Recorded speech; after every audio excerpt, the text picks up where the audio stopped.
I've heard some people say people are called to the medicine. When you're ready, the medicine will call to you. Have you heard this? Yeah, I've seen it with other people. That's what happened to me. I was called to it when I was at my darkest and deepest, despair, working in the Death Star, New York City. And I see that with other people. They'll be like, wow, I'll call them to go to the jungle or do whatever. And they'll just be like, wow, man, I was just watching a documentary or something about that. And you called me, and that's the synchronicity of God putting it in your path. Right. Or three people coming to you at the same time. Yeah, exactly. And that, for me, it essentially is beating on my door because I was just like, what is this? Like ayahuasca, I've heard it. And then Toad comes, and then Ibogaine comes in. I was like, wow. And it's beating on your door because it's like, hey, man, this is this is it. You got to do this because you may go crazy or blow your brains out, So that's kind of what happened to me. And that's honestly where you get the best transformation, or where people are at their lowest, where they're just like full surrender mode, whatever it takes. Drink some ayahuasca, smoke some Toad, eat some iboga bark. I'll do it. Just tell me what I need to do. And that's perfect because they're complete surrender, open and willing. And that's where you get the biggest transformation, So, yeah. Right. It's the same thing. I'm a recovering alcoholic and addict. It's the same thing in my program. The people who come in, like I had to be brought down to my knees so I could look up to God and be like, okay, I can't do this. Help me out. Have some honesty, some humility, some willingness. But for first timers, could you give say somebody's called to the plants? Yes. Some good first timer advice, how to prep physically, emotionally, spiritually. I mean, first off, just give you the lay of the land, the battlefield. The battlefield of medicine space right now is becoming popular. Some would say, and a lot of fads out there. You have to watch out for the people who are on social media. The really good people are word of mouth. Deep in the jungle, for example, like Alberto. I've tried to help him out. Hey, man, you want a podcast? Or me push you or, give you the push, so to speak. You know what I mean? Yeah. He's like, nah, I'm good. And he just lays in his hammock, that's it. Because he knows it'll come when it comes. And the real people are underground, word of mouth. And a lot of the people on social media are looking to build their Jim Jones flock and have you drink the Kool-Aid. And they're looking to have their harems. It's just, that is not from a good place. That's also from a place of manipulation, because it's more than just the medicine. You got to know who you're sitting with, setting. If it's a scumbag, it's bad energy, bad medicine. Don't go there.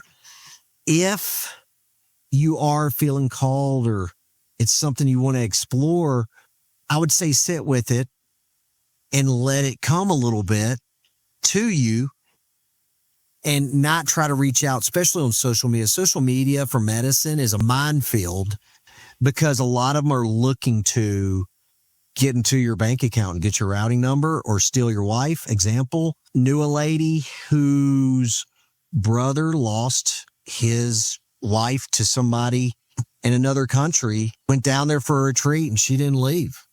And I knew another guy who, I'm like, you hear the story. I mean, you kind of imagine it, but you're like, and then you hear the real stories. And I knew another guy who did medicine. He was down in another country. And again, I'm not looking to out anybody, but I'm giving an example. And you could, he did a video, a GoFundMe, and you could tell people were off the camera coaching him on what to say. And it was so manipulative.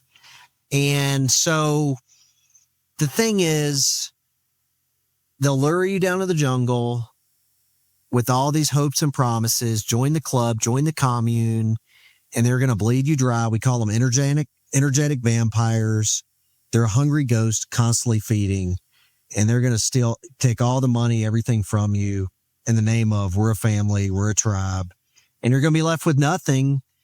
And that's when it could get darker and where some people get suicidal, because I tell people it's more than just the medicine.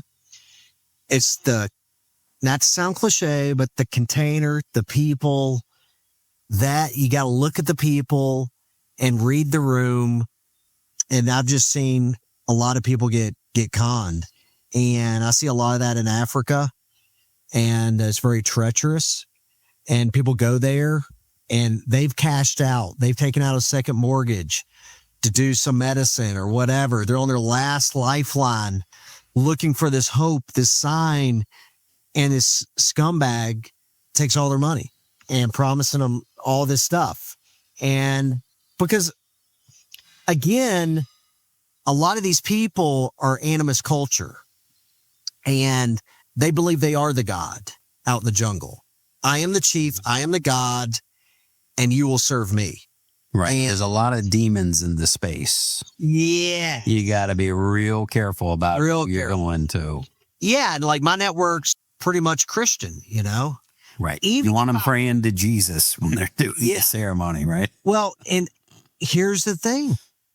Christianity is a universal standard.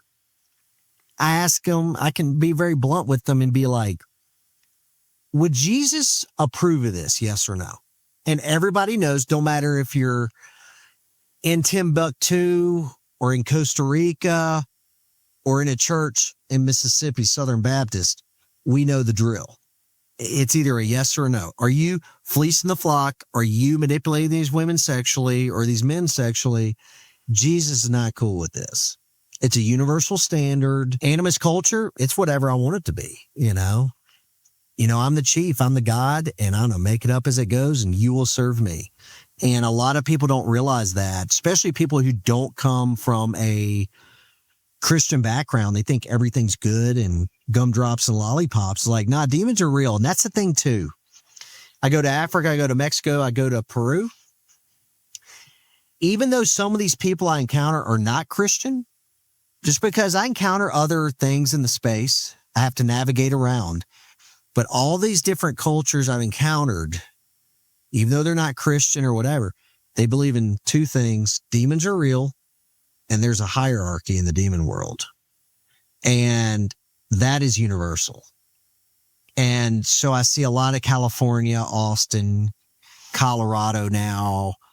We're all light beings and love and light, and it's all, great and blah, blah. And that's also part of the manipulation. Right. False prophets. Yes. There is no bad. There is no darkness.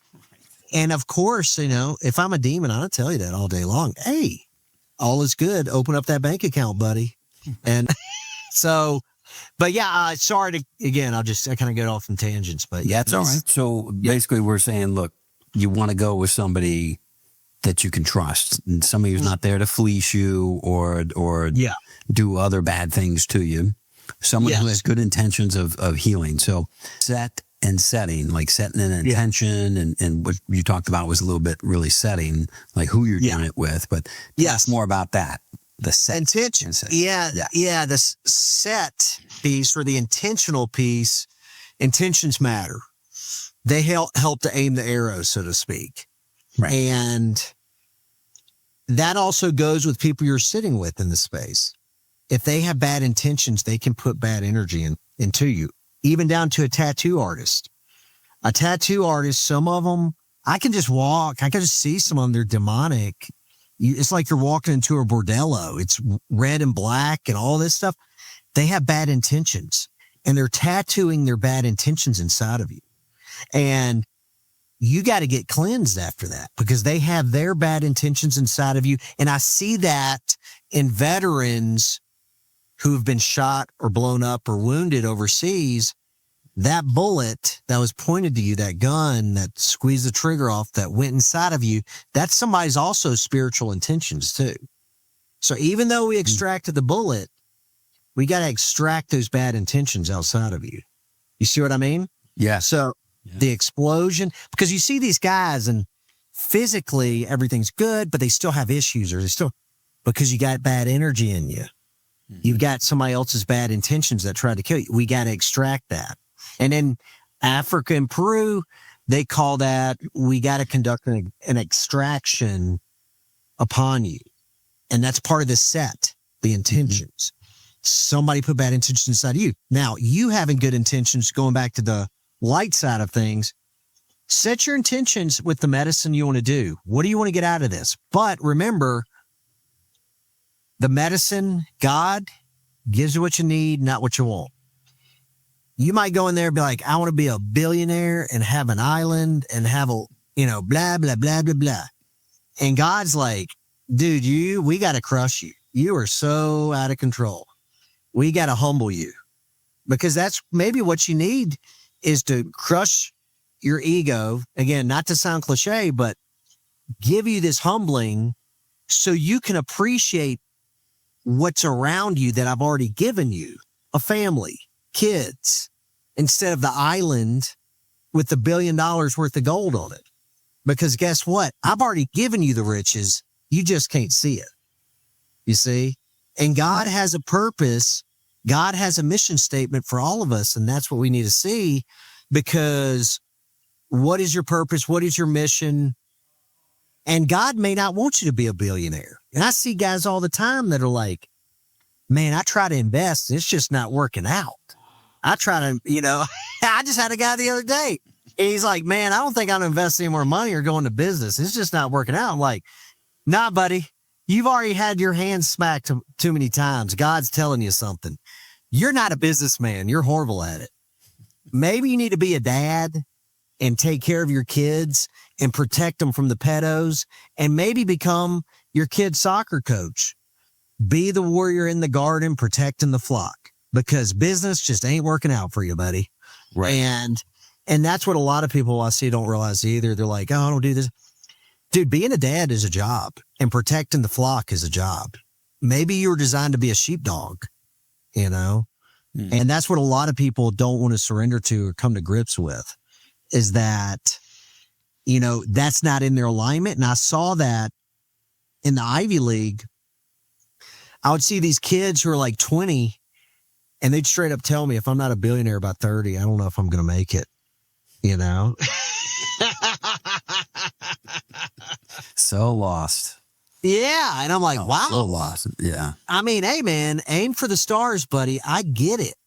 But if you're not a billionaire by 30, I mean, you know what? Maybe that's fine, and maybe you have another mission, and also it's just not in the cards. And you know what? Look around. Your family, I see a lot of these families, especially if they're riches and everything, the kids are a nightmare because the dad gets obsessed with the deals. He's addicted to the money or the deals or that energy to where he neglects what's around him, and that's his family. And the kids do heroin or whatever. Be like, hey, Dad, you see me now? I'm a heroin addict, and I'm going to embarrass you in front of all your billionaire friends. I'm stealing your energy, Dad. Do you see me now? And that's the thing. Either consciously or subconsciously, I see that too. I'm sure you hear about it. Like, the kids are such screw ups. They do this. Or maybe the kid wants dad's attention because they don't have a parent. They just want a father's love, Right. That's all the kids want, really, is they want your love and they want your attention. They want your time.